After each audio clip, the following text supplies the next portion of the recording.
this is where we really start to see Tyrion get elbow deep in playing the political games, and I am all for it. At this point, he is now speaking to each one of the members of the small council, and he's telling them that he's going to marry off Cersei's daughter to one of three people. She tells Maester Pycelle that he is going to send her to Dorne. He tells Varys that he's going to send him to Pike to wed Theon Greyjoy. He tells Littlefinger that he's going to send her to the Vale to marry Robert Arryn.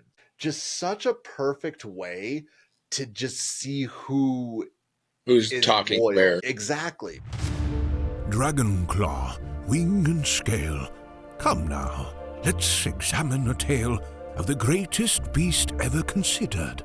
Another episode of Big Flying Lizards.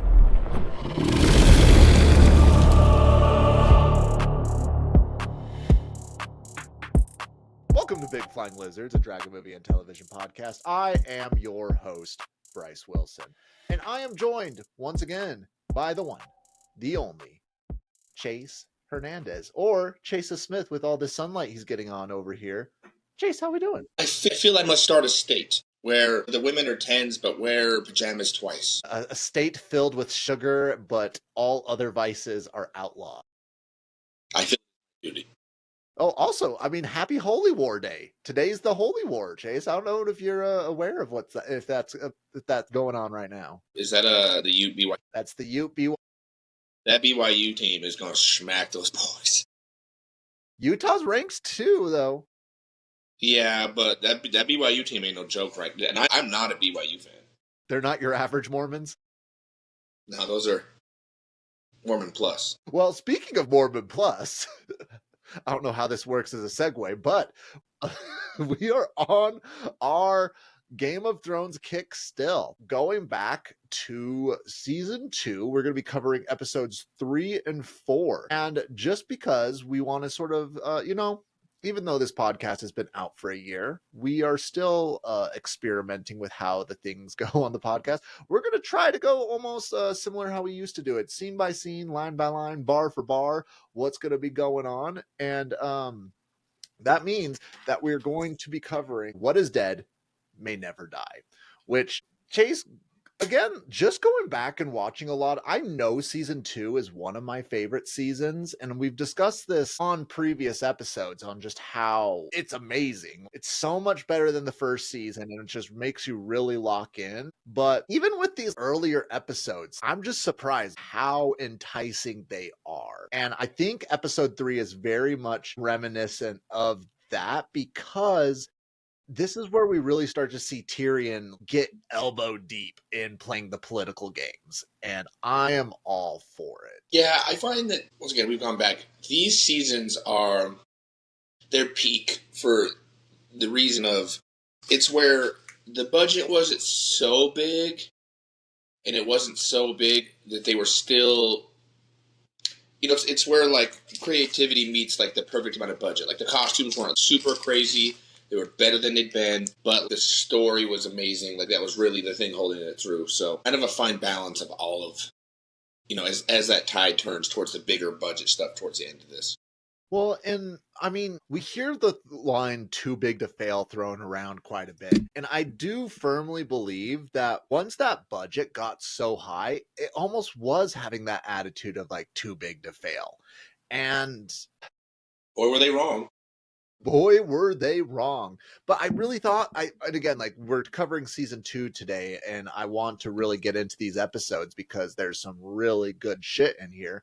But I really think that they had that mentality that, hey, this episode, like, this show is so big, as long as it looks good, we don't care about the writing. It doesn't need to make sense. Like, they'll eat straight from the troughs like the good little piggies that they are. And I mean, like, we're still covering the show, so I mean, like, are they wrong? Yeah. But if it's all right with you, Chayce, let's go ahead and just dive right into What Is Dead May Never Die, episode 3, which episode 3 actually starts off directly where episode 2 ends. If you remember, episode 2 ends with Jon figuring out that Craster is sacrificing his children to the White Walkers, and this is just a continuation of that, where Craster is dragging Jon into his hut, his hovel, and just telling them, hey, get out. Like, you violated our agreement, you need to get out. And Lord Commander Mormont is able to calm things down to an extent, but he still is berating Jon, like, what the fuck, dude? You're not supposed to do that. We're under his rules. But during this conversation, we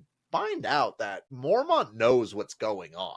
Like, he knows that Craster is giving his kids up to the White Walkers. He knows that that's something, and rather than like do anything about it, he's turning a blind eye.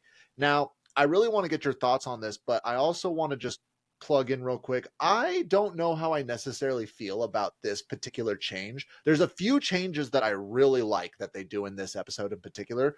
This is one of them that I don't like, because if Lord Commander Mormont knew that he was giving his children to the White Walkers, why was it such a surprise to them in season 1 that they were being attacked by White Walkers? Like, it was like, that's sort of like an inconsistency right there, where it's like, it makes for a better story, but it doesn't really make too much logical sense. Well, the one thing that benefits Game of Thrones greatly in these first couple of seasons, if you've never read the books, is that you have no idea what's going on. Yeah, but at the same time, like, you literally just 5 episodes ago, going back to season 1, Lord Commander Mormont's like, we now know that the White Walkers are out in the woods.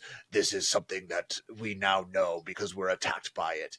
And now they're like, oh yeah, we knew. Craster's been giving his boys up to them. I just think the way they do it is so odd too, because there's really no explanation of like why. Because like, I don't know. I think that part definitely could have been done better. I think the big thing they were trying to display is how gross this is. Like how it was happening. He's literally raping his daughters and making his inbred kids, be given to the White Walkers. Jokes to be my full strength to make it, but he's essentially doing like selling his children off to slavery. Like, I mean, it's not for like safety. That's the general idea that I get from it, is that like the White Walkers don't attack Craster, but in return, he gives them his children. Now, it's interesting because in the book, he does say, like, he openly talks about how he gives his boys, he sacrifices his boys to the gods. Like, that's what he actually does say. So, I mean, like, in the books, something similar is going on, but it's not like they think that it's just some sort of like superstition of the wildlings. They're like, oh, he's just giving them up to the old gods. I'm like, well, I mean, he's giving it up to something. They're old. Yeah, it's odd. It's an odd spot. It's I don't know, the whole everything that happens at his house is such an interesting part in the story to me, because I just don't feel like it's kind of a blip to me, because it doesn't seem, it's not real well done. Like the story gets messy every time it comes to this. I'll say in season 2 it's messy. I really like what goes on in season 3, and I think in season 4, I could be wrong, but like, we'll get back to there. But I mean, he's dead by that time. Big dead. I do agree, because I mean, there again, going into this next little portion, but also those motherfuckers, I'm watching it right now. How did these two motherfuckers join a cult? What do you mean? That's what I mean. Sam and that, they were like together in real life and they joined a cult. The actors? Yeah. Really? Where have you been? To touch that, let me pull this up real quick. They gave like their money away and they like joined a cult. Game of Thrones stars was selected after being recruited into a cult. Huh. Interesting. I really thought you knew this. No, I didn't know about this. I mean, like, you have to understand, I mean, I don't really fanboy over actors and people. Like, they have to be pretty significant for me to be a whole fanboy. So I don't go into like the drama of like looking up I only look at drama to piss people off so I can use that against them. So this is the first time that I hear X thing over the what's his face, writer George R. R. Martin. Not him. I thought it was another one. I saw you fanboying over pretty hard. Brandon Sanderson is completely different. Look at that man. Colt aside, yeah, it's an interesting spot here if we're going scene by scene. Now we're looking at the scenes where it's after what's his nuts wakes up from the Bran. Yeah, like that's something that we're really starting because they're really trying to lean into that now. They're trying to show that there is something going on with Bran that's supernatural. Because in season one, we were seeing him like having the dreams of the three-eyed raven or the three-eyed crow, depending on what you call it. But now you're actually see him possessing his direwolf's body, and you're hearing conversations that are going on. Because right now, while he's in Summer's body, he hears the Maester tell Hodor to go get Bran. And then like he follows Hodor and Hodor wakes him up and then he sees. So it's like, okay, something's clearly going on. They're a lot more subtle with it in the book, but again, like how can you be subtle with this? There's not really a way to do it. But I also do really like because the Maester is talking with Bran and telling him like, hey, like magic's not real. I hate to break this to you. But on a personal note, he like talks about how when he studied to be a maester, Maester Lewin was just like, hey, I tried to study the magics. I tried to become a magician. Every maester wants to be a magician. And he was just telling him like, yeah, magic's dead in the world. I like how they bring about magic in this story because they're trying to find it a way that's relatable to like how it is nowadays, where it's like, hey, magic's gone. Like there used to be a strong belief in magic, but now magic has really died out. And whoever does believe in magic, like it's just hopeful thinking. And yes, the difference is like there is magic in this world and you're seeing it and you're like, well, Maester Lewin, there's dragons on the other side of the ocean. The magic is back. But at the same time, the magic's back in town, and I'm not talking positive if you get the joke. But I don't know. At the same time, like I just said that I like how they portrayed it.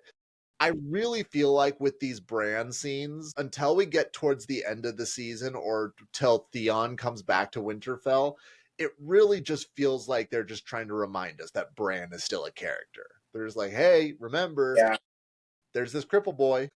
I would say they're pretty lackluster, to be honest. And I don't know, man. This is such a they do such a good job though of cutting. I will say cutting and moving all the storylines forward at this point in time. I feel like later seasons is like you get 80-70% one storyline and then they jump to another one for about 30% of the episode. Where this one is like you have realistically 6 to 7 separate storylines all progressing. Yeah.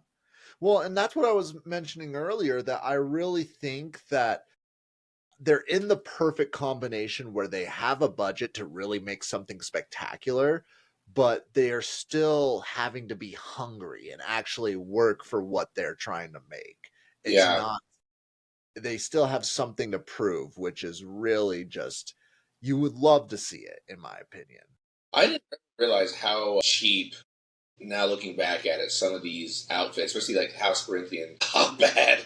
Like the crown that he wears is so cheap looking. Which is, I love that you bring this up because in the books, yes, the Lannisters are the wealthiest house, but Baratheon right now is also a super wealthy. Well, they're artificially like they have the push-up bra wealth. They're trying to project that they're super wealthy, but they're actually in a ton of debt. But it's because they're just relying on the Tyrell's money and Renly in particular. Like, again, I know we talked about it last season that we were really disappointed on how Renly was portrayed. And I think that having facial hair really made a difference for Renly in this second season, because this next part is actually where we meet, I shouldn't say meet, but re-meet Renly. And I think that he looks a lot better. The only two changes that I would have made is I would have given him long hair and I would have just made him like, if he's the gay character, make him dress like he's the gay character. Like make him look fabulous. Like the guy looks so boring. Not a token gay character. Well, in the books, that's what he's known for. He's known, like, everyone jokes around that he dresses better than all the ladies at court. Like, he is very careful with how he dresses in the books. I'm not trying to just say that they get their gay character over here. What I'm saying is that they have something that they could really, like, capitalize on and have a lot of fun with, and it just doesn't seem like they do so. Yeah, I feel like they definitely missed the opportunity here, because, like I said, I'm looking at this opening scene right now, and it is just like it's the opening scene where they're fighting, and you get introduced to the Tyrell, soon to be princess, and they put them as brutes. Like they're out in the field. Yeah.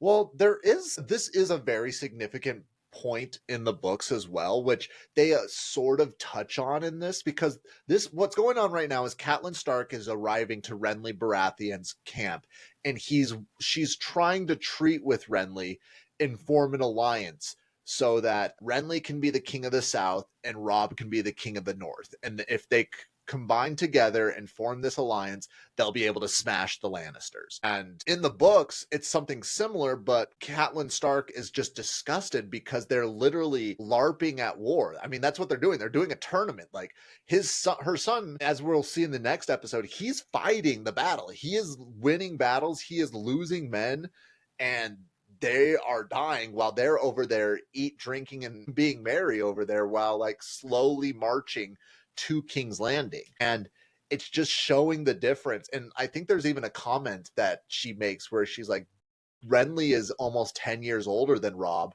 but my son is like 20 years more mature than he is. Like something along those lines, because like that's what we have to also remind ourselves is Robb is just a 15-year-old boy, but he's now a 15-year-old warlord who's just whooping some ass. Yeah, and I mean, we spoke on that before, like the age is not conveying to because a lot of the decisions that end up being the downfall of Robb make sense when you realize he's 15. Exactly. And luckily we'll be able to dive into that in the next episode a little bit, but it's just so hard because I totally at the very least just make him clean shaven. Like I think that would have been the right move to make, because the second that you try to have him grow a facial hair, he looks like he's in his mid-20s. Yeah, well, I think for the TV adaptation, it kind of had to be that way, especially due to some of the sexual nature of just the show. I mean, yeah, but I mean, even going back to episode 1 in season 1, Daenerys is being portrayed as being 15, and she does full-on nude scenes, like, right after saying she's 15 years old. So, I mean, like... Points have been made. But it's funny enough, we do meet two characters that are very important characters in the show, both female characters. We meet Marjorie Tyrell, my personal heartthrob in the show. So hot.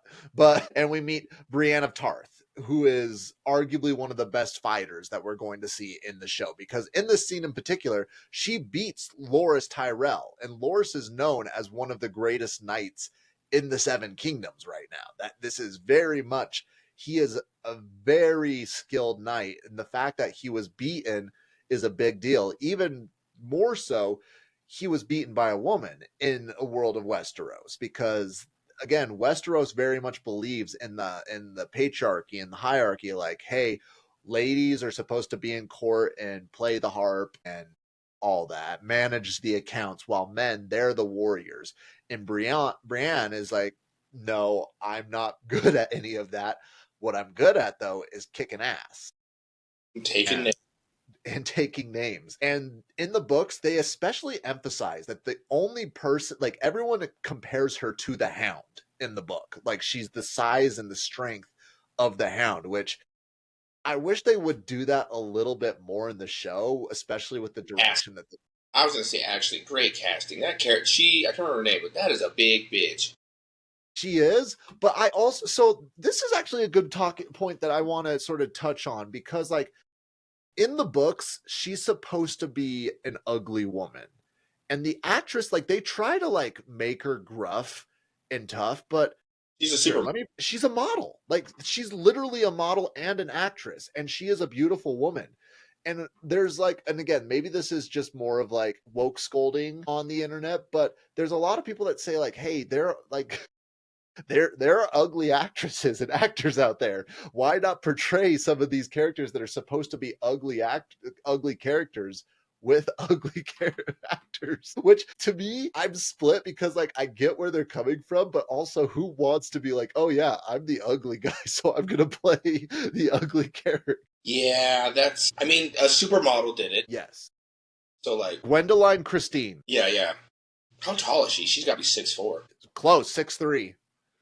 So she's taller than the both of us. Yeah. And then honestly, Good short scene there, but now we go back into the Bodie McBoatface family. Yeah.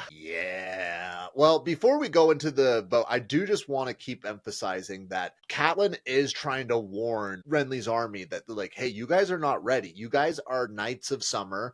My son is hardening himself. He has actual warriors and fighters.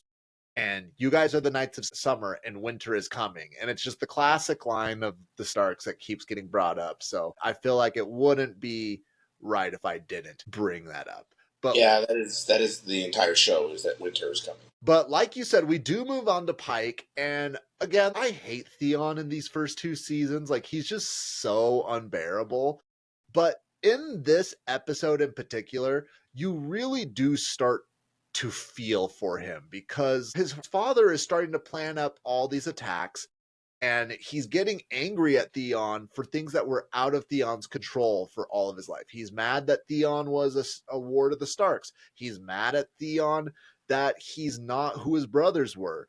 He's mad at Theon that he's just has a different culture that he was raised in. And again, he's the one who gave up his son. He's the one. Say that. And I think Theon actually does call him out on that. And again, I love there's some characters that are Greyjoys that are cut out in the books. And I also do just love the idea of just Vikings, just Westerosi Vikings, and that's all it is. But they are just so, in my opinion, lame in the show. Like, the father just seems like a bitter old man who's like, he's like, I used to be in my prime. I'm no longer, but I want to prove that I'm still in my prime. But I have to rely on my children to do so.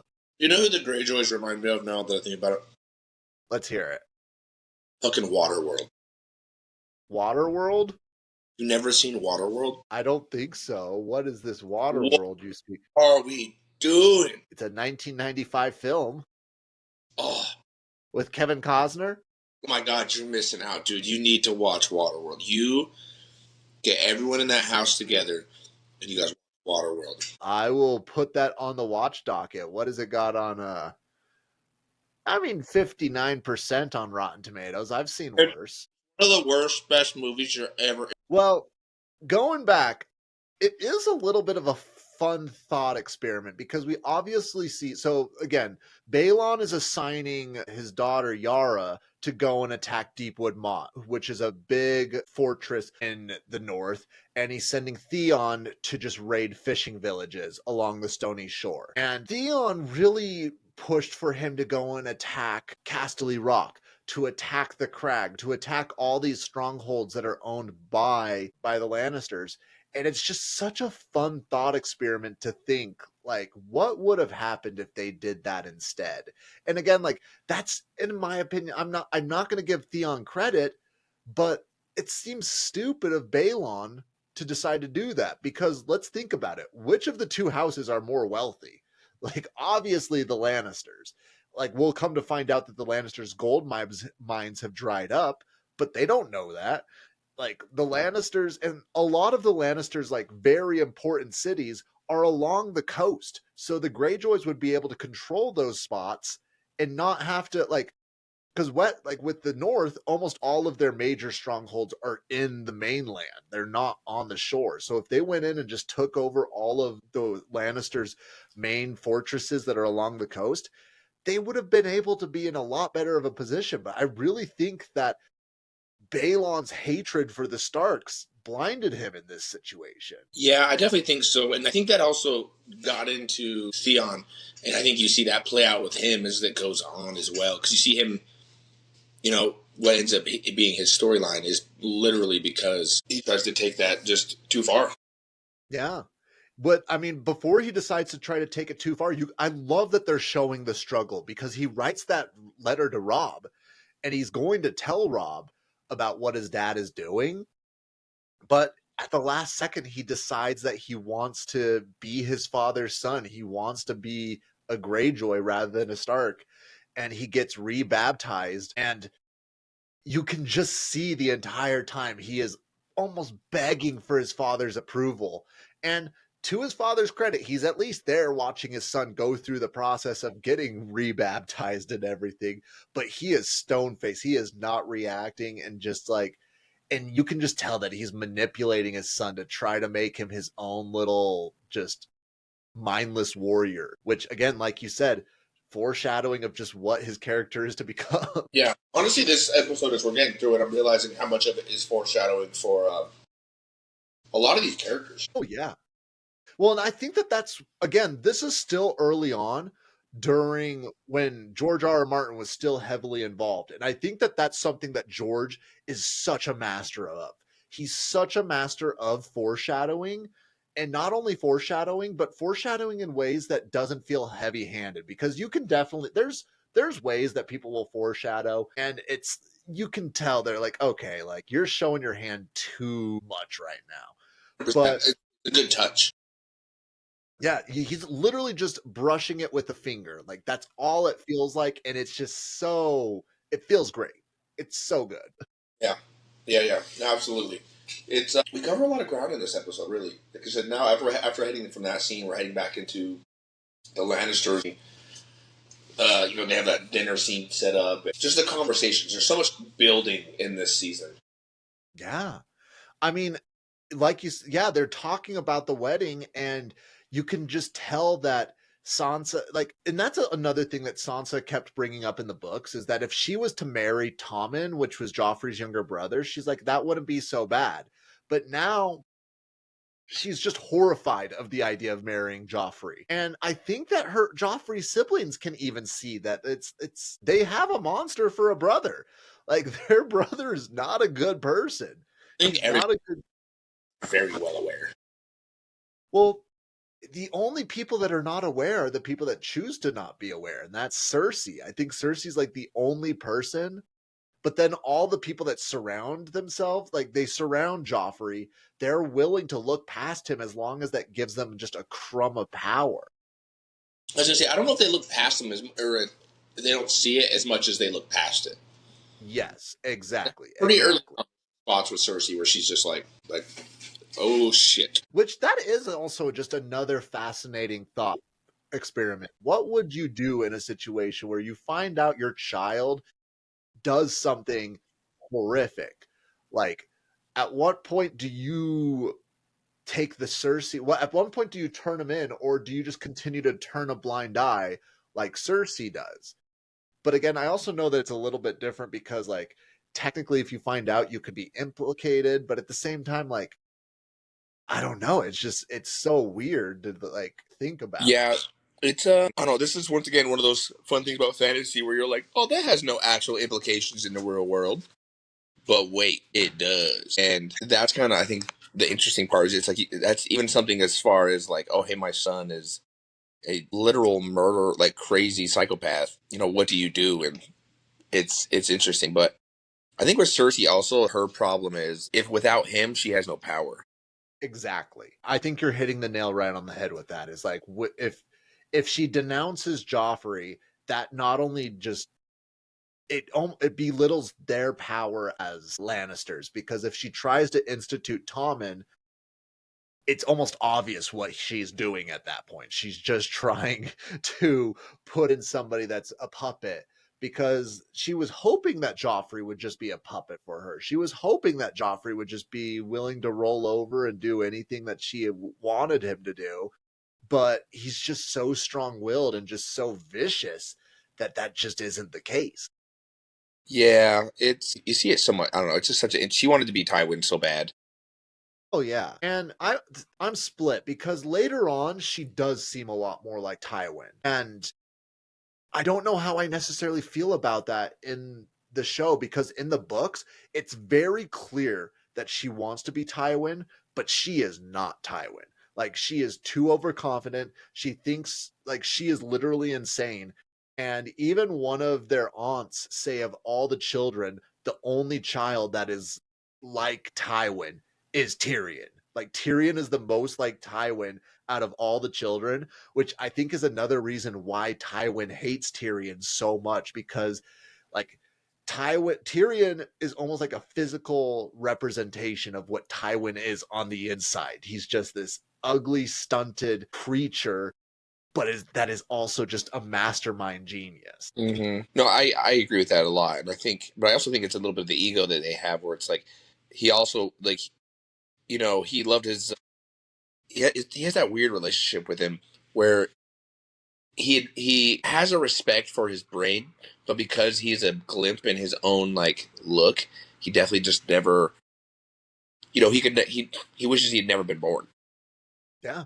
Well, and again, like there's a very meaningful line later on in the show that Tyrion asks, like, what did you ever do for the family that you had to sacrifice? We are the ones always having to sacrifice, but you never have to make a sacrifice. Like, when have you sacrificed for the family? And Tywin, dead face, was like, the day that you were born. I wanted to throw you off a cliff, but I didn't for the family.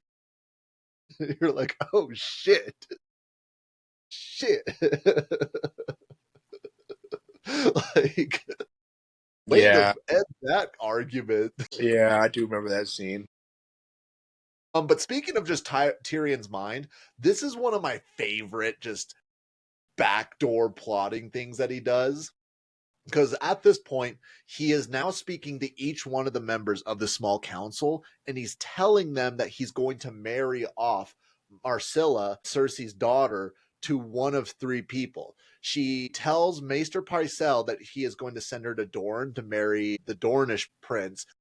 He tells Varys that he's going to send him to Pike to wed Theon Greyjoy. He tells Littlefinger that he's going to send her to the Vale to marry Robert Arryn. And he offers Harrenhal as a reward. And again, just such a perfect way to just see who's talking loyal. Where. Exactly. Because at this point, and this is also something that I really wish they would have included in the books more, like Tywin tasked Tyrion of ruling and also figuring out who is loyal on the small council. Like he even said, like, if you have to kill Varys, Littlefinger, and Maester Pycelle, kill them. Somebody is not helping us out right now.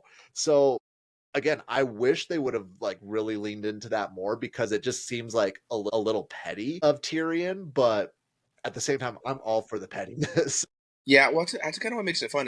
There is the pettiness in there with some of the stuff that he does, where he's like, "Oh, you were a piece of shit," because it's like we talked about, when he gets a taste of that power, all of a sudden he's like, "Oh, like I was made for this." And I think he says that a couple times. Well, I actually just rewatched House of Cards, and the levels, I love the first two seasons of House of Cards, amazing. But the parallels between Frank Underwood and Tyrion are sort of crazy. Like there's actually quite a few parallels, because they're always just underlooked. They're ruthless. They're willing to like sacrifice anything and everything to get to the top. But I actually think that Tyrion has a little bit more of a heart than Frank Underwood. Saying something? That is saying something. Before we come to actually see what happens from Tyrion's plan, I do think that it's worth noting that this is actually this, like, we knew that Renly was gay in the first season, but this is like proof that he's actually gay and not bi, because like he's having sex with Loras, and Loras gets angry because he let Brienne become part of his Kingsguard, and so he leaves, and Marjorie comes in, and he's not able, like he can't, nothing's coming from it, like he's not able to. And I think it's also just a very, like, Marjorie, I think, is such an underrated character. Maybe like I'm not talked to enough people in the community, but I feel like so many people just view her as the hot actress. They don't really see her as a political mind, because she's the one who's actually saying, hey, you have to produce an heir. You have to, like, there are people trying to take away your power, and the only way that we can solidify this is if you have an heir. And it's very much something that she's like, hey, if you need to like fuck my brother and finish in me, like we can do that. Or like she's literally saying that to him. And it's like one of those things where you can tell that, like, I would have loved to see what 2 or 3 seasons of their relationship would have looked like, because it feels like Renly, such a good character. She is. And such a good, like, even the character itself, she is her grandmother reincarnate, because like it is all politics. Every single thing is thought out and planned out. And the only real reason I think they don't win long term is they're not as ruthless. Yeah. But I mean, like, she tried to be, but Cersei just proved that she was willing to, like, the only reason they were not able to be as ruthless is because of the High Sparrow. And I can't wait to discuss that. I know that there's a lot of hatred on that particular arc, but I think there's nuggets of gold in there that are just worth such digging into. Arc, and it just kind of comes left field. Which again, in the books, it makes, so I guess it ties. In book 2, there's a ton of these like very poor priests of their religion that are coming into the city and trying to like spread the word. And it's very much a problem that's going on throughout all of the series. They're like, hey, there's a religious uprising that's coming in.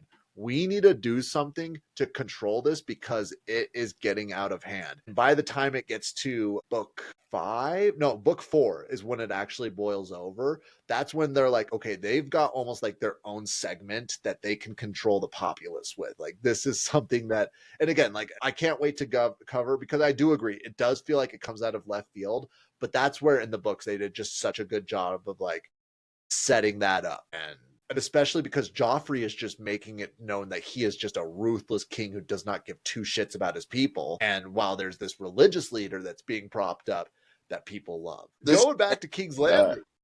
What? Go ahead. No, the scene is interesting with the dialogue though, because it's like Marjorie's brother being like, hey, like, even though he loves him, is like, no, we need a politic. We can't get caught fucking. Like, this is gonna fuck up the money. Exactly. Well, that's what it all comes down to. It comes down to the bag. You can't fuck with the bag. Really, the bag every time. But I think that's something that Renly just really can't comprehend, because Renly has always been that rich boy. Like, Renly comes from one of the most powerful houses. Yes, Robert bankrupted the house, but you can argue that the Baratheon house was the second most influential and powerful house out of all the houses, maybe to tie with the Lannisters, but they were the family the closest tied to the Targaryens. So they're like the most like connected to the royal family. And so he never had to really worry about money or power because his family was always wealthy and powerful. While the Tyrells, they are a very wealthy house, but they're an upstart family. They started from nothing and have built themselves to be one of the most powerful houses. And they know, like, hey, this can all go away like that. Mm-hmm. Yeah, it's interesting watching that dynamic play out. But yeah, it's foreshadowing.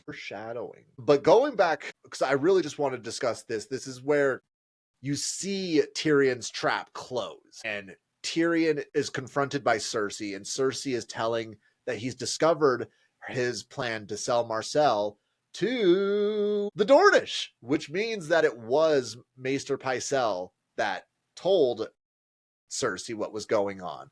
And I do love, because again, in the books, Tyrion is so excited in this scene. Like, he has to pretend like he's trying to be diplomatic, but he's like, oh, who's it going to be?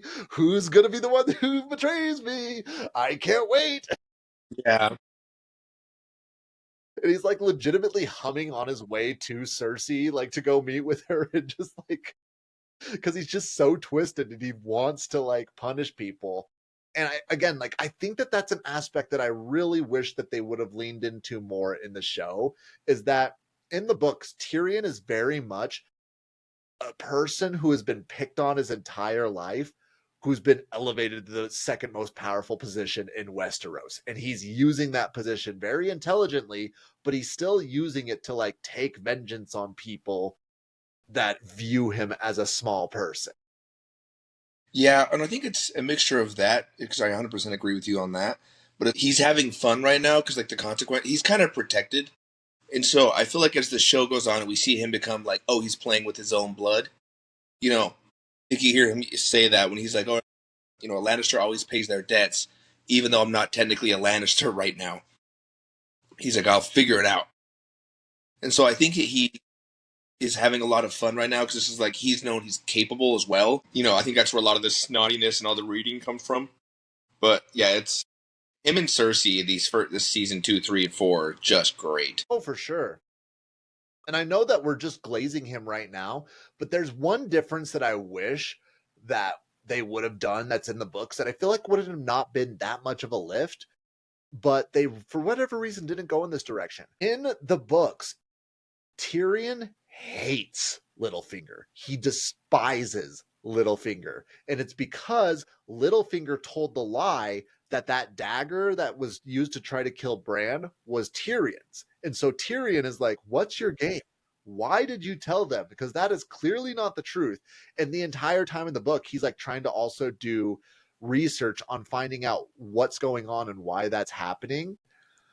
It's just so fascinating to see that dynamic of them going back and forth. And I mean, I just wish, because in the show, it more shows them that they're working together. It doesn't really show them that they're like going head to head. Yeah, I didn't pick up on that at all.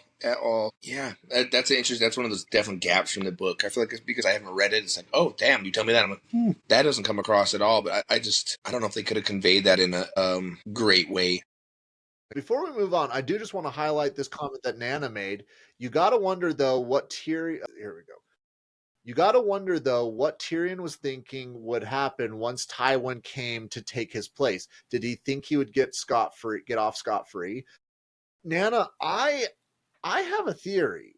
Like, I really think Tyrion thought Tywin was going to be tied down in the Riverlands for years. I think Tyrion really thought that his father was going to be trapped in the Riverlands for years and potentially even die out in the Riverlands. Because let's be real, Robb Stark was kicking his ass with everything that was going on. Tyrion had every right to think maybe his father was not going to be coming back. And it's just, I don't know what his plan was, because I also think that he was expected to be praised more as a hero, because technically everything that he was doing was good, but everybody was interpreting it as a negative. Yeah, it's honestly really interesting because it shows the levels. Because although Tyrion is really cunning, once again, Tywin, to win the way that he ends up winning is the absolute most just like Lannister shit ever. Like,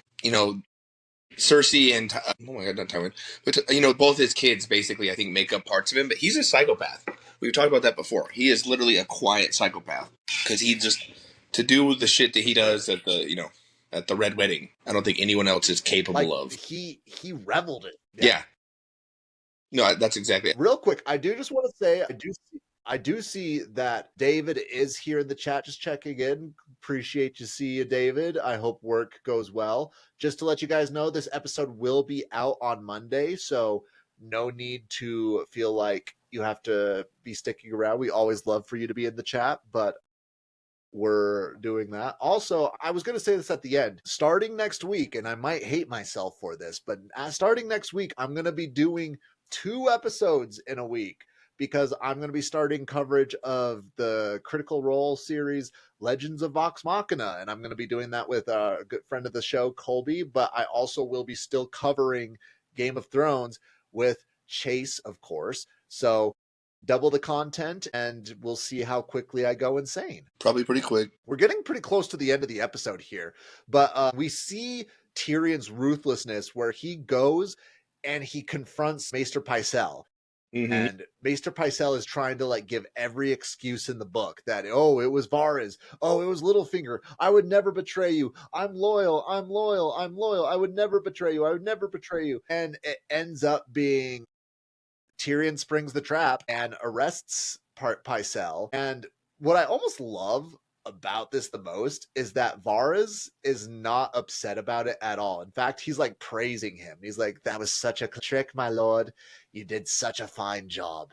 But this is also the scene where we hear him give his prompt, his riddle of, and I know we talked about this a few episodes back, but the riddle being that there's 3 men in a room, a king, a wealthy man, and a priest, and they're all telling a sellsword to kill the other. And the idea is like who lives and who dies. And they just keep going back and forth trying to argue like where the power actually lies, which the answer to the riddle is Power lies where people believes it lies. And again, if that's not the meaning of the show, I don't know what is. 1,000%. Because, I mean, he gets right back out because, Cersei knows he's loyal to her. And so he ends up right back at the table. And he knows that. Well, Pycelle doesn't quite end up at the table until the end of the season, but yes, but at the same time, and as we'll find out in the next episode, Tyrion is even making moves to profit off of that. Yeah, it's such a masterclass for him on this one. Because then he starts meeting with all the people he knew that he set up. Yeah, he's flexing on them. Big time, big flexes. We just really have this one last scene that I want to go over and then jump into the next episode. And we'll try to hurry it along in the next episode a bit. But this last scene is really significant and important. It's when Arya is told about the lists and discovers how to make her prayer. And she hears from Yoren, the brother of the Night's Watch, about how he would repeat his brother's killer's name before he'd go to bed each night and became a prayer. And that translates over to what she does, and it becomes famous because towards the end of the show, she just has this long laundry list of names. And in the book, it happens more naturally. I prefer this so much more. It has like a sweet, tender moment where she's talking to someone who's like felt this darkness that she feels in her. It feels a little bit more natural. And then also, like, right after this happens, the Lannisters attack and kill him, and they kill Lamy, who I hate Lamy. That's neither here nor there, but I hate Lamy. That's sort of how the episode rounds up, where they're like, okay, Gendry was killed, but it was actually Lamy killed, and they start making their way to Harrenhal. Yeah, it's once again, her character, her stuff's so interesting. Yeah. And not as far as children actors go, she's really not that bad, and it's pretty good. Yeah, as far as the show goes, yeah, she does a great job. But anything that we want to go over before jumping into episode 4? Let's just jump right into episode 4. Let's go. Episode 4 is Garden of Bones. And the episode actually starts off with a significant battle that happens in the book. And I like that there's a lot of context to it. And it's the Battle of Oxcross. And for those of you that have not read the book, right now, because Jaime's army got smashed by Robb, a second Lannister host was being formed at Oxcross, being led by one of Tywin's, I don't remember if it was a cousin or a nephew or somebody. It was getting pulled together there, and it was going to come and help support Tywin. And Robb comes in and like sneaks into the enemy territory and smashes this army himself and like completely dismantles the reinforcements that are coming, and that ends up being a huge loss for the Lannisters, because the Lannisters were hanging out expecting this reinforcement to come and help them out to smash the Northern Rebellion. But again, that's so much context that you just can't rely unless you're having a whole episode centering around it. But you do just see how great of a leader Robb is, and just you also see the price of what his like, you see him, I don't want to say doubting himself, but you see him self-reflecting on what he's actually doing and how that's actually being brought about in the world. Yeah, I think that's he's probably one of my favorite characters in the show, and he brings this odd self-awareness to what he's doing, but I think it's just, once again, once you realize he's 15, it makes him make so much more sense, where he's just like, oh, look, I'm seeing success, like he's seeing how good he is at leading and being like this next, like, how his dad had set him up so well for this. But at the same time, I think he's, like the actual act of war is what he's actually doing. I think he's very well aware of. Yeah. And again, we'll talk more about the what ifs once we get to season 3, but there's just so many what ifs that you just imagine, and you just really want to play that. But again, going on to the episode, this is, like I mentioned, such a big deal. In King's Landing, Joffrey is like taking this punishment out on Sansa. Like, he's like humiliating her by stripping her down in the court. He's having the knights beat her. Again, just showing how much of a monster he actually is. And I mean, again, the actor does just such a great job of being unhinged, being insane, and just showing how much of just a madman he actually is, and how much he actually genuinely enjoys being cruel to people. Yeah, which we did miss something I want to go back to. It's Okay. where Robb meets his future wife.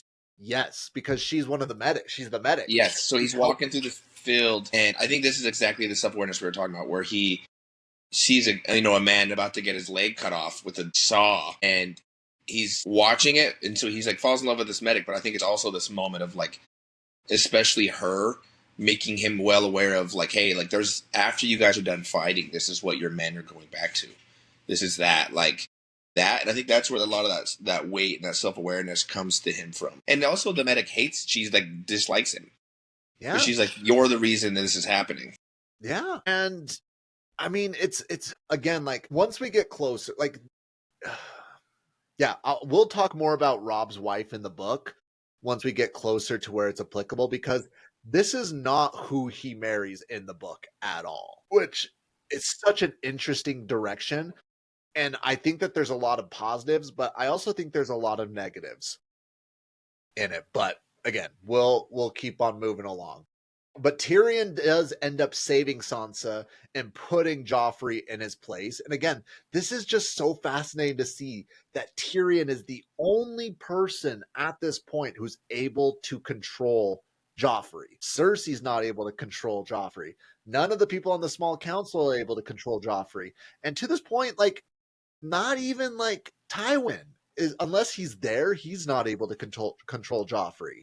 But Tyrion is able to be firm with him and just level this sense of control over the spoiled brat that is Joffrey. Yeah, it's interesting, but I think a lot of that too. Also, I think Joffrey resents him for it, but like he always runs back to Cersei, and then Cersei confronts Tyrion about it. Well, yes, you're absolutely right that it always, like, it is building a sense of resentment, but at the same time, like, Joffrey, if Joffrey was any, like, even remotely competent, he would understand that he needs this. He needs somebody to tell him no. He needs somebody to just quell because if you're just told yes all the time, you will become the Mad King. And he needs to have somebody there to be like, no, you're not a god. You are human.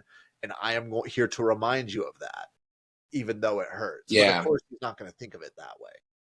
Yeah. And honestly, just the torture that I'm watching the scene as of right now, where he literally points, where they have her beat and stuff. But like, he literally has her, like, he has basically a crossbow just pointed at her. Mm-hmm. And he just is like, beg for your life. Your brother. You're in charge of your brother. And then it's like, and then he embarrasses her in front of all like the Hyatt. But like, it's crazy. Yeah, and all the other lords and ladies, they are just so scared that they don't want to be that person, that they're willing to go along with it. And so that again just shows Tyrion's level of bravery to stand up to him. Mm-hmm.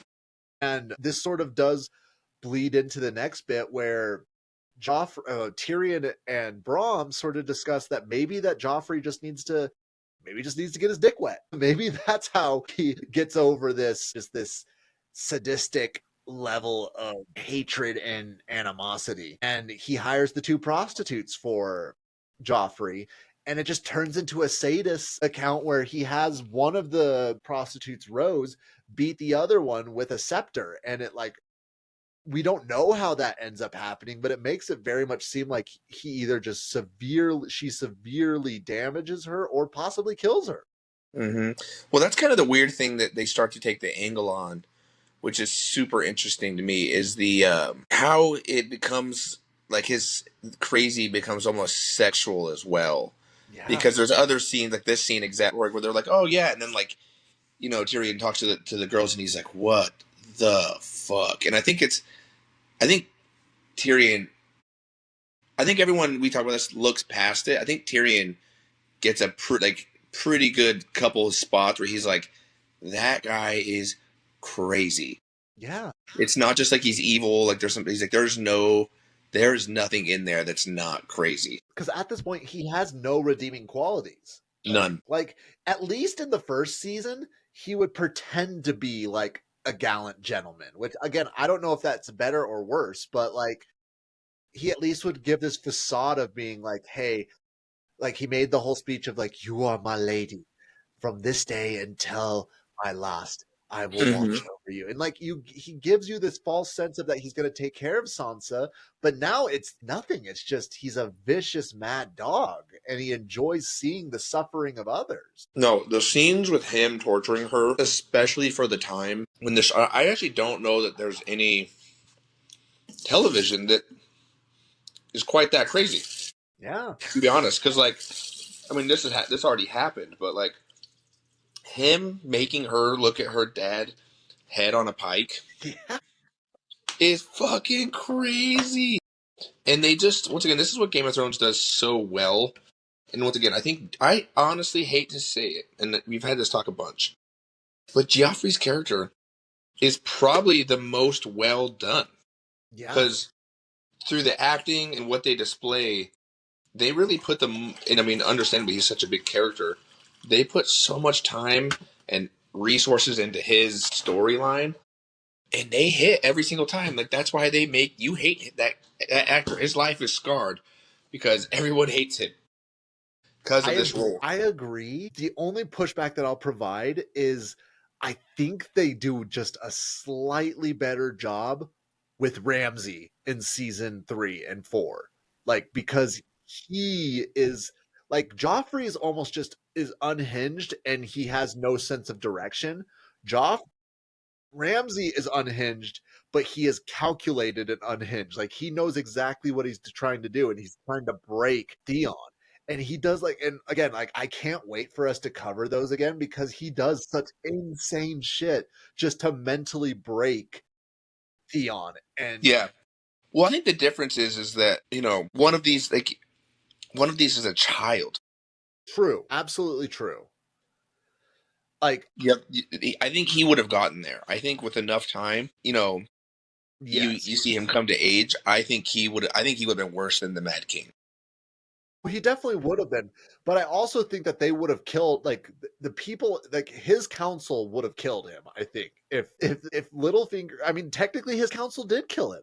Littlefinger was part of the plot to kill Joffrey. So I mean, like, spoiler alert, but yeah, well, it makes you wonder if maybe he even got into power. Once again, there's so many what ifs. If he gets into power later, if he's even able to be taken down. Because the only thing I will say is he's so crazy he loses the calculated. He's been invincible his whole life, and so I think he has a bit of that. Yeah, but I also do think that he would have eventually gotten too careless, like, and I think that even his father. Not his father. I mean, well, Jamie despises him, but even Tywin, I think eventually would be like, this is going to ruin House Lannister. If he stays in power, this will ruin House Lannister. And again, just going back to the whole saying that he said, like he's willing to do whatever it takes to preserve House Lannister. I do think Tywin would have been willing to plot something that would have killed Joffrey if it meant preserving that Lannister power. Well, I feel like Tywin kind of knew that he was going to be killed, and so he was just biding his time. Well, we are. Which I would love to go back to. Oh, Nana, I didn't even know that was a conspiracy. Nana's telling us that it actually is a conspiracy in the community that Tywin had a hand in Joffrey's death. I don't know. I would love to hear everybody's like takes on that, but I don't know. Right off the bat, I don't buy into that too much because I feel like Tywin at this point has too much to lose and not enough to gain. Also, I feel like I could see him taking away, and in some ways he does this, like, he never necessarily protected Joffrey. Well, like, yeah. I could see, like, he knew if his end goal was to try to just keep Joffrey in power as long as possible, I think he would have acted differently. I think he just wanted a Lannister there, and so for him it was like, all right, who's next? I think he even says this at some points, like, hey, like the next is too young for power, and so what whatever that looks like. But I just feel like he would have made it very clear that that's something he did. I feel like if he did something like that, it would be to send a message of like to Cersei or somebody like, hey, we will the family first. I don't feel like that's something he would sit by on and not, not have some, I don't know. No, I definitely agree. Like, again, Nana's saying that they'll bring it up during season 4, more of the conspiracy, which, again, I'm excited to hear about that. But we keep saying that we're going to move along, but we're not. Yeah, you're right. Or no All-American rejects. Move along, move along. Anyway, so yeah, we're looking at the scenes. There's Littlefinger talking to Marjorie. We Yes. have. I love this because we are seeing not Renly. We're seeing Littlefinger and how much of a political asset he is, because he's talking to Renly, he's talking to Marjorie, he's talking to Catelyn, but like it's hilarious to see that he's composed and calculating and just so conniving. But when he eventually does meet Cat, he's so delusional that he thinks that he can win Cat, that he breaks and he realizes like, oh shit, like I can't win this woman is lost to me. And he's so desperately trying to get Kat's affection, but not getting it. But this is also when he turns Ned's bones over to her, which again, like I love the scene in the show, and I prefer how it is here in the show. But in the books, it was sort of anticlimactic when she got the bones. Like she didn't get the bones from Littlefinger, she just got the bones in general. But when she got the bones, she's like, this couldn't even be Ned's. It's probably not even Ned's. Well, it probably is Ned's. Well, probably not. Who knows? But in the show, there's just that level of weight, and it's emotional. And like, I'm not gonna lie, I teared up a little bit, like rewatching it. I knew it was coming, and I still teared up. Yeah, I think they did a good job of making that an important thing because I think it's a moment of like, I don't know, it just does Ned's character justice. Who, from the beginning of this, as a fan, you're just like, he has been done very wrong. Yeah, and you it's beautiful. need to see AW, like at least AW come in. That's kind of it. It's kind of like, okay, I don't know. They make you get the feeling that like, and through this whole time, I mean, you get the feeling the Starks are winning. Like Yeah. they're gaining momentum, and it goes into a quick scene, which is actually one of my favorite interactions is going to be what's her nuts, the youngest Stark, Arya. And Tywin. Yes, These interactions are some of my favorite. because you're absolutely right. The Arya and Gendry and Hot Pie, they arrived to Harrenhal, and they're starting to be like imposed and put in prison, and they see the horrors that are going on at Harrenhal, which I just have to say, the whole torture method that they have that they're implementing on people, where they put the rat in the bucket and then they strap the bucket to your chest and then heat the end. Like I know that is that was something they did, but god damn, that is Honestly, this is my problem. I'm pretty sure, I can't remember 100%, but I'm pretty sure I saw a scene in like Austin Powers where they do that, and so I always just think of Austin Powers. which Or maybe not Austin Powers. It's like a Fast and Furious. It's like the first, like Fast Furious 1. do they do that in Fast and Furious? I think there's one of them where like they're in the club and like the girl cop is around and she It's the second one. It's the second one, yeah. I always go back to that. I'm like, Fast and Furious did it first. They did, but I mean, like that's just such a gnarly. Because I think in Fast and Furious they actually go into detail where they talk about like, hey, the rat. You don't realize the rat can chew through bone. The rat can chew, and they do this whole like monologue about how rats are just garbage creatures that can chew through anything. Mm-hmm. You just see them like writhe, and again, like it's such a horrific death of So just bad. having like a rat chew through your chest. Like it's not even like they're putting it like, actually, was it the stomach or was it the chest? This is stomach. Yes, the stomach. Like that, like already, like apparently, again, I don't have much experience with this, but whenever I read books, they often talk about like if you ever get stabbed in the stomach, you're almost guaranteed to die, but it's all that bacteria. Well, it's all the bacteria, but it's a slow death. It's not an instant death that you're going through. So that it's like an especially torturous way to go. And like, you're just seeing that, like, again, the foreshadowing, they're just like, it's not even Arya molding herself. It's the Lannisters that are molding her to be this cold-hearted, like dead-eyed assassin. It's her enemies that are doing it. Mm-hmm. Yeah, it's especially this little camp place. There's so much like they do such a good job of like having her sleep in the rain in the swamp in the shit. They're starving, like, it's such a good spot. And then you get to the spot where Catelyn's drawn a knife on Littlefinger. Yeah, I do just have to bring up, Nana says in the chat, gut bleeds are torturous, and I have to agree, because Taco Bell has taught me that, but I still go back. How torturous can they be? But yes, like, Catelyn is over, like, again, I loved that conversation that she had with Littlefinger, because Littlefinger is trying to just lie through his teeth, saying that he tried to help Ned and that he was there for Ned, and she is just not buying it at all.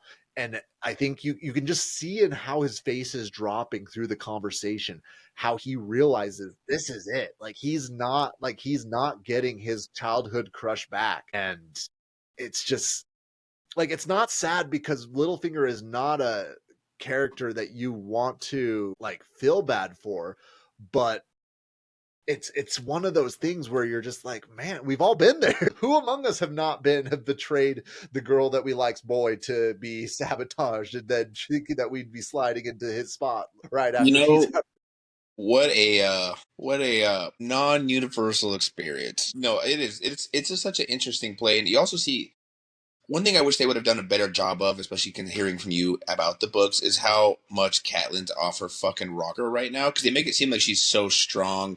She lost her daughters and her husband, and she's like pushing forward the Starks in the north. But really, this bitch is off her rocker at this point. She's insane. In the books, she's literally like most of the dialogue that are in her chapters are in her mind, talking about how she does not care about life. She does not care about anything. All she cares about is getting her daughters back, and she's willing to do anything that she can to get her daughters back. Because even in this scene, I think Littlefinger is like, if you trade your daughters for the Kingslayer, we will make that agreement. And she's like, I would never do that. That is such a bad trade. But like in the books, when that offer comes, she's like, all right. Well, deal. And it's such an interesting thing of where things go wrong as well, because Catelyn's goal is to just get her family back together, whereas Robb's is to win the war. And you see that conflict kind of come between them a couple times, where I think Robb understands, like, hey, like, I want my sisters back more than anybody, but if we just sell the ship, and the Lannisters know that, and that's why the Lannisters are looking for those girls so bad, or they're for more than just Sansa. It's like, if we have these girls, we have Catelyn, which means we have the North. Yes, because truly she will sell out the North for her kids, which she does. I do just want to talk about, like, this is one of the big moments of the episode, and that's when Stannis and Renly parlay and they have their meeting, which, again, like, I really hate how they did it. This, like, not how the actual meeting goes, but in the books, how they find out that Stannis is not with Renly is Stannis goes to Renly's castle, that's like his main fortress, and lays siege to it. And so everyone's like, what the fuck? Like, why is Stannis doing that? And everyone's like, why is he attacking us when the Lannisters are right there? And so, like, that's why this meeting is such a big deal. And yes, and the peach, like, Nana's bringing up the peach. Because in the dialogue, because again, Stannis all throughout this conversation is like, I never liked you, but I will make you my heir, and all these things. And during this conversation in the book, Renly reaches to his side like he's going to grab a sword, and he draws out a peach, and that terrified Stannis. And literally for the rest of the book series, because this happens in book 2, Stannis is still talking about that peach in book 3. And I think it's because, one, he's so haunted of what he actually did, and 2, he realized that he actually did love his brother. Like, he's saying that he doesn't love his brother during this conversation, but like, he's realizing, like, hey, my brother was always a jokester. My brother was always just super charismatic, all these things that I never was, and I love him for it. And You just don't get any of that in this conversation. You just get that there's two bickering brothers. They're like, I want to be king. No, I want to be king. And then it doesn't really lead anywhere except for Renly's death. And I will say, Renly's death is my least favorite in the entire book, like entire everything. To me, it is so stupid how it just, to me, it literally feels like it just doesn't, it's so quickly, so easy. It like is moved past so quickly. The fact that there's just like, but wait, there's a magic and we're going to kill Renly with it. Which it's funny because that's exactly how it happens in the books. So it's they bar for bar, note for note, did exactly what happened in the books for Renly's death. Which I do agree. I wish there would have been something a little bit more flashy, but I know. I just feel like his death didn't really move anything along. Well, like it really just set the Starks up to fail quicker. So this is what I agree, and the show does a horrible job relaying this. Renly's army is 100,000 men strong, and about, I think Nana can tell us in the chat below, but I think about 30,000 to 50,000 of those 100,000 go over to Stannis after Renly's death, making Stannis' army the largest army. Because right now, Tywin's army is about 15,000 strong. Robb's army is about 12,000 strong. And I think the Dornish that are down in the south, they only have like 8,000 strong. And so Stannis, in a flip of a switch, became the most, like, had the largest army. And Stannis, with the exception of Tywin, is the most feared army commander in Westeros because he was Robert's attack dog, essentially. Once Robert was too fat to go fight wars, Stannis was his, like, tactician that he would send in and just wipe out people. And he's just such a feared army commander. So, again, like, that's what they could have done a better job of explaining in the books, is that Stannis went from the underdog to the number one seed in, like, just like that.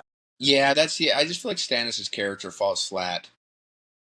I don't know if it was the acting or what, but he's like a James Bond villain. It just doesn't work. And I agree because, like, I think they try to make him more villainous, while in the books, like, it's funny to say that he's more morally gray in the books, which is not true because he does end up killing his brother.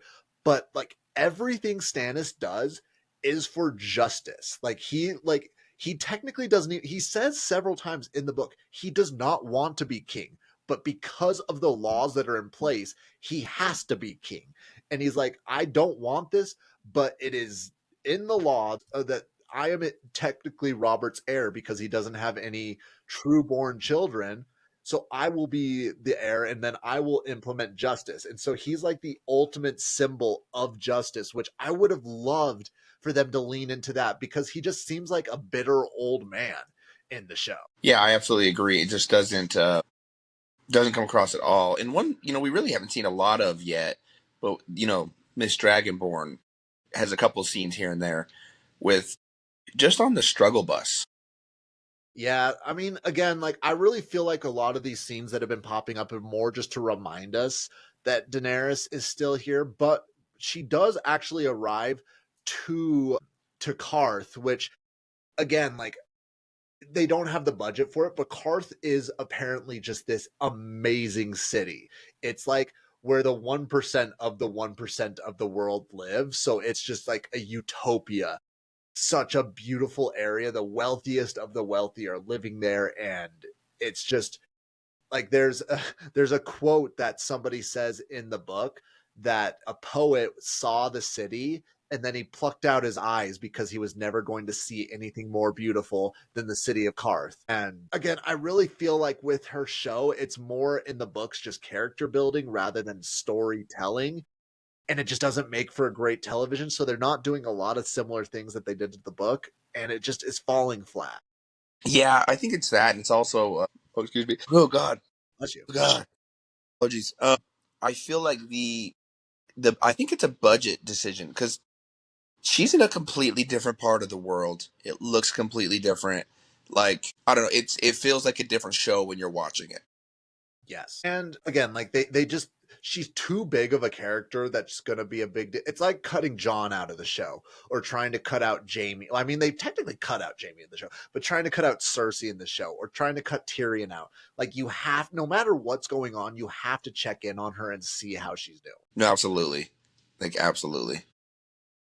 It's just slow. I do just want to point out before we move on, though, back to the parlay. Stannis gave Renly until dawn to surrender or he will destroy him. And then Melisandre warns Renly to look at your sins, which I'm not necessarily wanting to talk about, like, look at your sins, because I don't know if that's really, like, I don't know how to necessarily interpret that other than, like, yeah, she's planning on killing him with magic.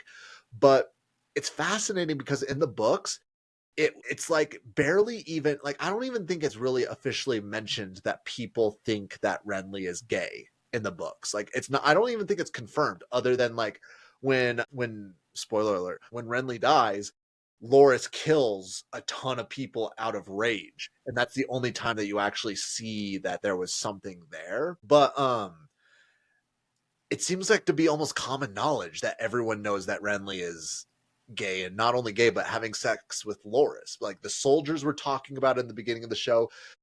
Littlefinger was talking about it with Marjorie. Like, everybody just keeps, like, bringing up the fact that, like, they know that Renly's gay. And, like, it's obviously, I mean, it's stigmatized. It's like saying that this isn't right, but I don't know. I feel like they could have done it more gracefully than they did it in the show. But also, Well, it's like, just like the Lannister thing. Like, everyone, heard the rumors of Jaime and Cersei, but, like, it was like nobody's going to say anything. Yeah, but at the same time, like, Renly doesn't command the level of fear that the Lannisters do. Renly is, like, and that's another thing that I think they do a little bit of a job, like the way Renly interacts with his small folk and, like, shows that he actually cares and, like, knows what's going on in their lives. Like, I actually do really like that, and I think that's a nice touch. But the show really undersells. People love Renly. Renly is beloved by the small folk.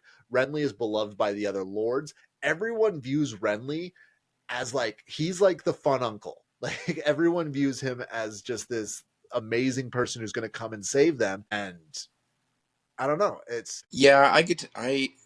it's just not enough time. There's a lot. It's like there's not a lot of story there, but there is at the same time. That's kind of the thing with Renly and this whole part of any of this is I feel like there's a lot happening, but, like, not a lot of depth to much of it. Yes. But something that does have a lot of depth to it is Tywin officially arrives to Harrenhal and discovers that they're about to kill Gendry with the torture. And then he also decides to take Arya, which, again, this doesn't happen in the books, but this might be one of the biggest differences in the books that I absolutely love. Like, I love everything that's going on in this relationship. I love that Tywin is, you almost get the feeling that Tywin's trying to find somebody that he wants to take care of, someone like he took care of Cersei. Because I think Cersei was well, Jaime was his favorite, but Cersei was, like, his little girl.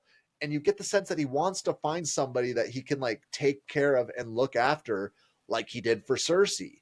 And he sort of does that with Arya. Yeah. It's also, you get the feel, too, of, like, because he likes her.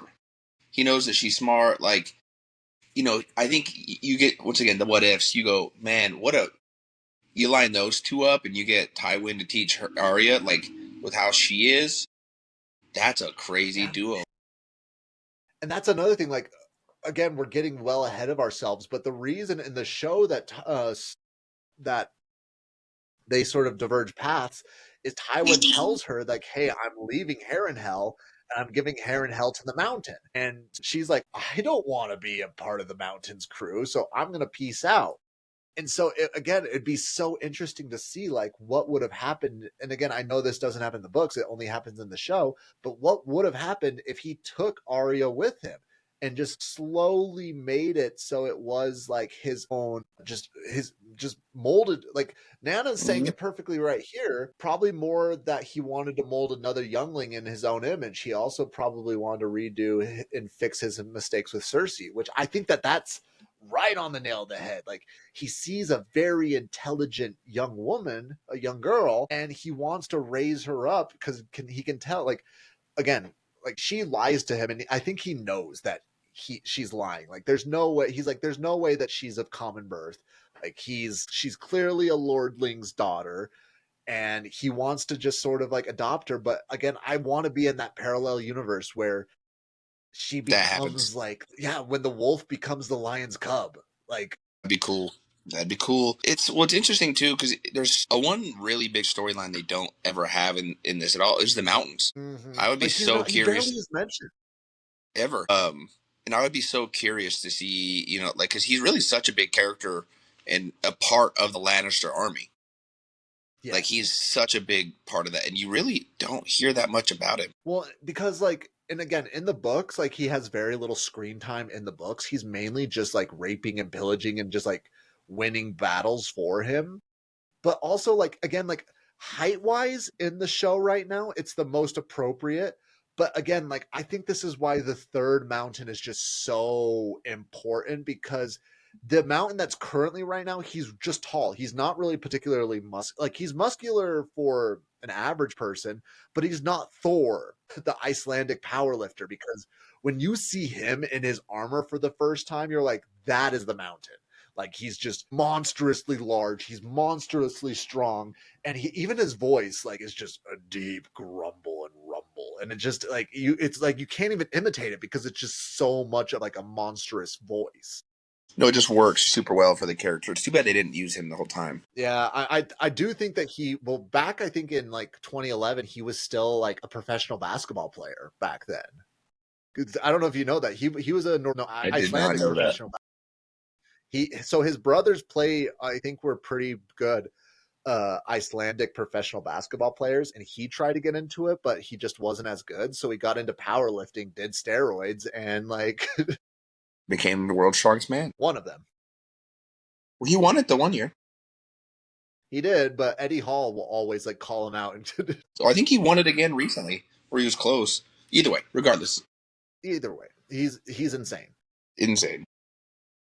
I do want to talk about this one quick scene that comes up because it's late at it's late in King's Landing, and Lancel, Tywin's cousin, comes in and tells Tyrion that he needs to release Pycelle from the black cells. And that's where, again, Tyrion clamps another trap around where he confronts him about how Lancel is fucking Cersei. And he's like threatening Lancel, saying, hey, I'm going to tell everyone. I'm going to tell my father. I'm going to tell Jaime. I'm going to tell your father, which makes him desperate. And he turns Cersei's most confidant person into a spy for himself. And it's just such a masterfully done thing. And it's also a little dark because, again, this is the level of darkness that you see in Tyrion in the books, where he's like, yeah, I will throw my cousin to the lion, to my father, to my brother, and not even think twice about it. And like you see that level of darkness in Tyrion in that scene. And again, it's just so much fun to see that.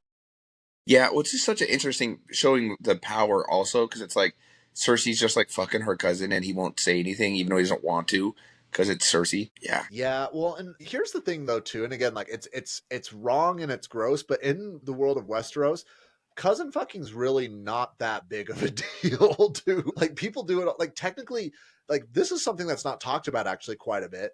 Tywin's wife is his cousin. Like Tywin, yeah. Like the person that Tywin married was his cousin. And I think that's I think that is a way that down at Castle Rock, they do it right like how they do it in the homeland. And the wild away in the damn. My name is Ty. Sweet home Alabama.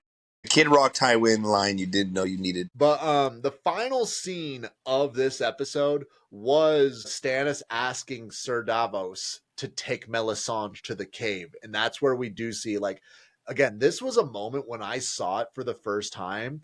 Like, I feel so fortunate. I was very spoiler free for the duration of this show. The only thing that was spoiled for me when I was watching it the first time through, spoiler alert, was when Jon was killed. Like that was the only That's funny, that was me too. I watched this entire show like 6 years after it came out. And one random day on Twitter, and all of a sudden it's like this day 8 years ago, John came back. I was like, what the fuck? But, and again, well ahead of ourselves. And when we get to it, I knew it was coming, and it was still so well done that Same. did not see it coming. But so when Melisandre like strips naked and is like 9 months pregnant and gives birth to the demon creature, I was like at that point, like I already was sus about her to begin with, but I was officially like, what is going on? Like, what is this show? Like, what is this demon coming out of her? What's this demon coming out of her? Well, this is such a once again, and this is the thing. My actual problem with this, there's nothing else really like this in the show. Like they just that's my one caveat to this is they only really use magic when it's convenient. Yes. And I wish they would do this more because like magic is a big part of the world of Westeros, but it's more of a big part as it's brought up but not shown. Like something that keeps getting brought up is that the wall is like one of the most magical artifacts in Westeros. And the wall itself, it's not the physical imposing structure of it. That's what is this? And that was when Bryce's balls just went nope and tucked back up into his body. What? What are you talking about? I appreciate that, Nana, over here. Just shoot it as you see it. But that's what Nana said. Nana said, and that's when Bryce's balls just went nope and tucked back into his body. Even my community. Anything you're involved in, my own red wedding. I'm gonna plan my own red wedding. It's crazy. So this is it when the shadow baby was born. That's what I am watching that right now. Gnarly stuff. I just hate this. I hate that this is how Renly. Like to me, I really didn't love this scene. The only thing is though, there's no other way Stannis could have killed Renly though. Like, exactly. Really so like to me, it's like, it's plot armorish, which is so the opposite of this show. Well, yes, but again, like this is something that they did such a like you can tell if you look closely, but when Stannis does this, it ages him. Like in the books, they say it looks like he aged 20 years after this happened. And the idea is Stannis had to give up like 20 years of his life to do this. And yeah, again, like they did, like you just see Stannis make so many damn dumb decisions with like, that's what gets me. It's just like you're saying he's like the just, but I'm like, this man does some of the worst shit ever in hopes of power. Well, again, like the whole thing with his daughter, that has not happened in the book. So I'm still holding out judgment. But I do agree with this in particular. Like, I agree that this is horrific and wrong, but at the same time, like, to play devil's advocate, if you are trying to be as just and follow the law, Renly is a rebel. Renly is just as bad as Robb Stark, as Joffrey, as these like kings. That's like the justification of it, I'm sure, and like his character of like, well, technically they're breaking the law, but like it's not happening in our federal government at all right now. Where it's like, how far will you go to enforce the law? Well, no, that's the thing though. Like Stannis is definitely that person. Stannis is the guy. Well, I don't think I think. Really, you don't think Biden? By a ghost? Biden wouldn't last 5 minutes in Westeros. Let's be real. That's my next question. How well would Trump? Trump would do really well in Westeros. That's a bad sign. Here's the problem. Trump is what Joffrey is like when he's in his 70s, when Joffrey's in his 70s and 80s. Let me just tell you, could go down to the brothels and you could grab him by the pussy. I do it all the time, but then you know what I do? Access out. We're in this too deep. I beat him with my staff. I tell him I like it when they take the staff with the... That's crazy. I just have them beat them, and it gets me off. Let me tell you, it gets me off. I was not on Littlefinger's Island. Let me tell you. Crazy world we live in. Well, damn, that's all, folks. Easy. I gotta wipe my... We're going to jail. Is there anything else that we do want to cover before we wrap it up for today? No, honestly, I think we hit it all. Okay, perfect. Well, thank you everyone for queuing in for today. We'll be back to talk about episodes 5 and 6 next week. In the meantime, like, share, subscribe, share with your mom, share with your dad, share with your grandma. And until then, peace out. Later, y'all. Well, before we peace out, release the Littlefinger files. Release the Littlefinger files. Now, peace out.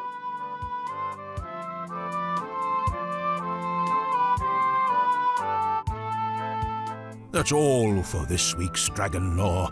Takes cold and hot, spread shore to shore. Enjoyed yourself? Please join the squad. Follow on social media at BigLizPod. And one quick reminder before you go, to rate, review, and share the show.